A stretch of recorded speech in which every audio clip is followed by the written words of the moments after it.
back again. Before we have our story today, I'm going to show you who else is snuggled on my settee today to listen to the story and see if you can see. There's the big teddy and my dog Lexi. So they're all curled up and ready for the story today. And the story today is a naughty little sister story because we haven't had one of those for a few days. And it's about a time when my naughty little sister was sick. And it's called The Cross Spotty Child. And listen out in the story because there's a special box in the story. And after we read the story, I'm going to show you my own special box that a very lovely friend of mine gave me. So this is called The Cross Spotty Child. One day, a long time ago, my naughty little sister wasn't at all a well girl. She was all burny and tickly and tired and sad and spotty. And when our nice doctor came to see her, he said, "You've got measles, old lady." "You've got measles," that nice doctor said, "and you will have to stay in bed for a few days." When my sister heard that she had measles, she began to cry. "I don't want measles," she said. "Nasty measles," and made herself burnier and ticklier and sadder than ever. Have you had measles? You probably haven't. But if you have been sick like that, you will remember how nasty it is. I'm sure that if you had measles or chicken pox or something like that, you would be a very good child. You wouldn't fuss and fuss. But I'm sorry to say, my little sister did fuss. She fidgeted and fussed and cried and had to be read to all the time, and she wouldn't drink her orange juice, and she lost her hanky in the bed until our mother said, "Oh dear, I don't want you to have measles, I'm sure." She was a cross, spotty child. When our mother had to go out to do the shopping, kind Mrs. Coco, our next door neighbour, came in to sit with my sister. Mrs. Coco brought her knitting with her and sat by my sister's bed and knitted and knitted. Mrs. Coco was a kind lady, and when my little sister moaned and grumbled, Mrs. Coco said, "There, there, ducky," in a very kind way. There's my naughty little sister in bed. You see her spotty face? She's looking very cross. My little sister didn't like Mrs. Coco saying, "There, there, ducky," to her, because she was feeling so cross herself. So she pulled the sheet over her face and said, "Go away, Mrs. Coco." But Mrs. Coco didn't go away. She just went on knitting and knitting until my naughty little sister pulled the sheet down from her face to see what Mrs. Coco could be doing and whether she had made her cross. But kind Mrs. Coco wasn't cross. She was just sorry to see my poor spotty sister. And when she saw my sister looking at her, she said, "Now, I was just thinking, I believe I have the very thing to cheer you up." My sister was surprised when Mrs. Coco said this, instead of being cross with her for saying, "Go away." So she listened hard and she forgot to be miserable. "When I was a little girl," Mrs. Coco said, "my granny didn't like to see poor not well children looking miserable. So she made a get better box that she used to lend to all her grandchildren when they were ill." Mrs. Coco said, "My granny kept this box on top of her dresser, and when she found anything that she thought might amuse a not well child, she would put it in her box." Mrs. Coco said that it was a great treat to borrow the Get Better box, because although you knew some of the things that would be inside, there was always something new and fresh. My little sister stopped being cross and moany while she listened to Mrs. Coco, because she hadn't heard of a Get Better box before. She said, "What things, Mrs. Coco? What was in the box?" all kinds of things, Mrs. Coco said.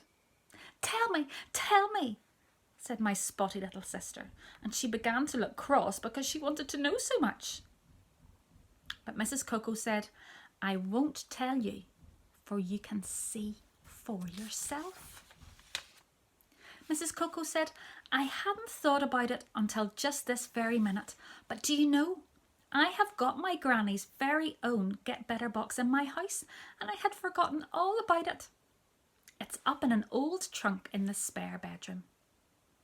There are a lot of heavy boxes on top of the trunk, but if you are a good girl now, I will ask Mr. Coco to get them down for me when he comes home from work. I will get the box out of the trunk and bring it for you to see tomorrow. Wasn't that a beautiful idea? Mrs. Coco Jones said, I haven't seen that box for years and years. It will be quite a treat for me to look at it again. I'm sure it will be just the thing to lend to a cross little spotty girl with measles, don't you? And my naughty little sister thought it was just the thing indeed. So next morning, as soon as my sister had had some bread and milk and a spoonful of medicine, Mrs. Coco came upstairs to see her with grandmother's Get Better box under her arm. There was a smiling spotty child waiting for her today. It was a beautiful looking box because Mrs. Coco's old grandmother had stuck beautiful pieces of wallpaper onto the lid and to the side of the box. And Mrs. Coco said that the wallpaper on the front was some that had been in her granny's front bedroom, and that on the back was wallpaper that had been in her parlour. The paper on the lid had come from her Aunt Kitty's sitting room. The paper on one side had been in Mrs. Coco's mother's kitchen, while the paper on the other side, which was really lovely with roses and green dicky birds, had come from Mrs. Coco's own bedroom wallpaper when she was a little girl. There's a little picture. It's black and white, so you can't really see. There's the birds. And there's all the fancy wallpapers. My sister was so interested to hear this that she almost forgot about opening the box. But she did open it. And she found so many things that I can only tell you about some of them.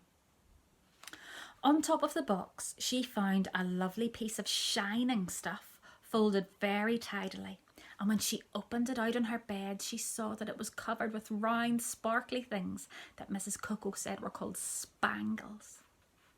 Mrs. Coco said that it was part of a dress that a real fairy queen had worn in a real pantomime. She said that a lady who had worked in a theatre had given it to her grandmother a long time ago. Under the sparkly stuff were boxes and boxes. Tiny boxes with pretty pictures painted on the lids, and in every box a nice little interesting thing. There's all the tiny boxes. Another box and another one. There's the spangles from the special fairy dress. There was a string of tiny beads, or a little dolly, or some shells. In one box was a very little paper fan, and in another there was a little laughing clown's face cut out of paper that Mrs. Coco's granny had stuck there as a surprise. My sister was so surprised that she smiled, and Mrs. Coco told her that her granny had put that in to make a not well child be surprised and smile. She said that she remembered smiling at that box when she was a little girl. Mrs. Coco's old granny had been very clever, hadn't she? There were picture postcards in that not well box, and pretty stones, some sparkly and some with holes in them. There was a small, hard fir cone and pieces of coloured glass that you could hold up before your eyes and look through them. There was a silver pencil with a hole in the handle that you could look through too and see a magic picture. There was a tiny book with pictures in it. Oh, I can't remember what else.